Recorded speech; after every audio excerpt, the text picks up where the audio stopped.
Have you ever walked out of a movie theater after watching one of these big new sequels and just felt kind of मजा नहीं आ रहा है?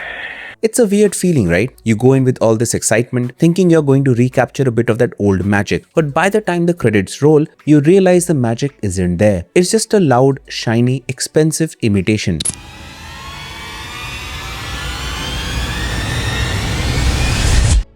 Imagine if 10 to 15 years from now, Jio Studios decides to make Dhurandhar Part 3, some other spy story which is not based on Aditya Thar's Dhurandhar. How will that make you feel? No, God! No, God, please, no! No!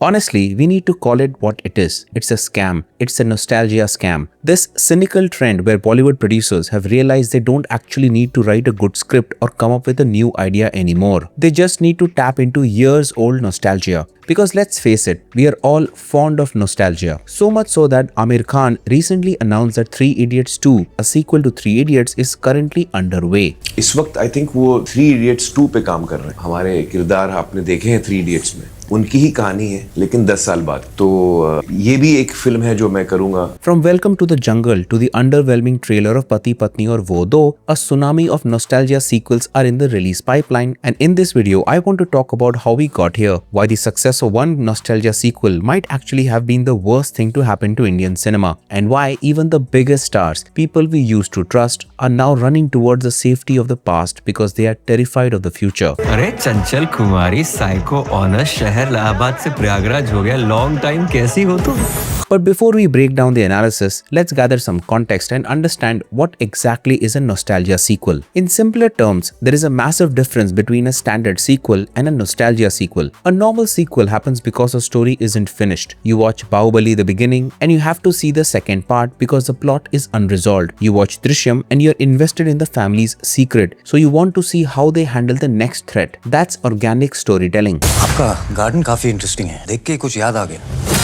मुझे तो लगा था police ने ये case बंद कर दिया है, मगर वो तो अभी तक छानबीन कर रहे हैं. A nostalgia sequel is different. It's a legacy play. It's when a producer looks through the archives of the late 90s or early 2000s and finds a movie that people have warm feelings about. It doesn't matter if the story ended. It doesn't matter if the actors are 20 years older. They reactivate the brand, sometimes calling them as spiritual sequels, even though there was no spirit in making those sequels. Kesari Chapter 2 is an example, where the name Kesari, Akshay Kumar's 2019 blockbuster, was reused. If you have seen Chapter 2, you might have felt that the movie could have had a better relatability and connection with the audience if the initial name Shankara would have remained. उनके हाथ में हथियार थे. 8, 9, 11 महीने के बच्चे जिनके छातियों में गोलियां लगी थी, उनके हाथ में कौन से हथियार आपने देखे?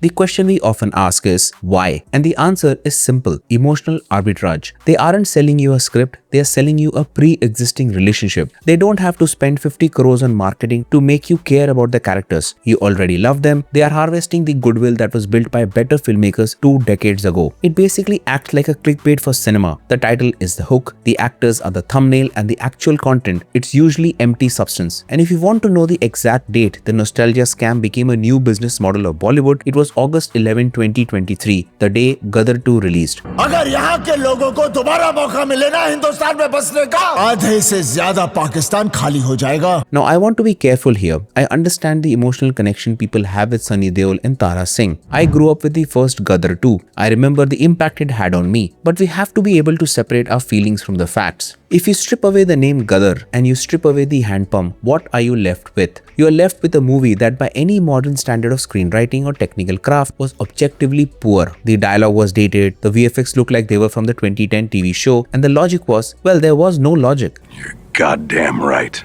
But it made over 600 crores. That number changed the psychology of the industry overnight. It was a eureka moment for every lazy producer in Mumbai. It proved that you don't need to innovate. You don't need to find a new voice or a fresh perspective. You just need to trigger a deep, primal childhood memory and turn the volume up to 11. For the suits in the boardrooms, Gadar 2 wasn't a win for cinema. It was a proof of concept for a scam. It told them, don't waste time on original scripts like 12th Fail. Just find an old hit, put a number next to it, and the public will hand over their wallets. मैं आत्माओं से सिर्फ बात नहीं करता, आत्माएं मेरे अंदर आ भी जाती। जानू, मेरे संगमरमर की मूर्ति बनानी है। साबित छोड़िए। Before the pandemic, Bollywood could get away with average. You would go to a theater on a Friday just because there was nothing else to do. But during the lockdown, the Indian audience grew up. We were exposed to everything. We watched Parasite, we watched Money Heist, we watched incredible movies from all parts of the world. We realized that average isn't good enough anymore. When theaters reopened, the middle ground movie died. If a movie is just okay, people will wait 4 weeks and watch it on Netflix or Prime. This created a massive panic. The industry realized that to get someone to pay for a ticket, popcorn and the parking, the movie has to be an event. But here's the problem. Making a genuine event from scratch is hard. It takes someone like Sandeep Reddy Vanga or SS Rajamouli or an Aditya Dhar who have a specific uncompromising voice. The nostalgia scam is the shortcut to an event. If you announce a brand new comedy about 3 friends, nobody cares. But if you call it Hera Fairy 3, it's an event by default. They're using our past to bypass the hard work of building a future. They have realized it's easier to sell us a memory of an event than to create a new one. Hera फेरी करने का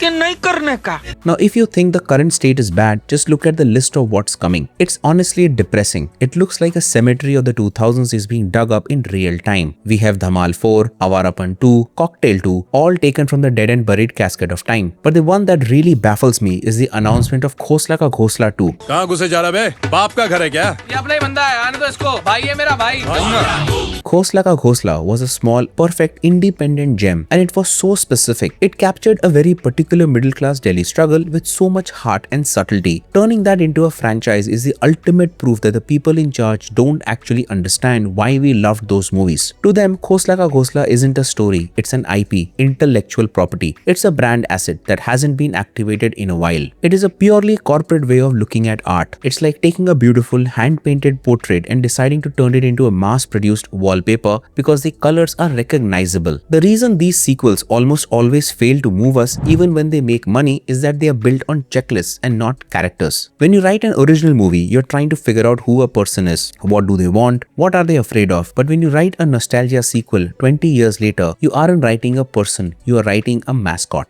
The writers sit in a room and ask, what do people remember about this character? Oh, he had this specific catchphrase. He wore this leather jacket. There was that one scene where he got really angry. So they take those 3 things and they amplify them. They repeat them over and over again until the character becomes a caricature of themselves. Every scene is designed for a theater moment. तुम्हारे पाकिस्तान में इतने लोग नहीं जितने हमारे यहाँ ईद पर बकरे काटे जाते हैं. A bit of fan service where the audience is expected to cheer because they recognize a callback. But there is no substance behind it. There is no new conflict. There is no new growth. In the original 3 Idiots, Rancho was a rebel with a cause. In 3 Idiots 2, I guarantee you he will be the guy just saying all is well every 10 minutes while a remix of the original song plays in the background. सब ठीक ठाक है, all is well.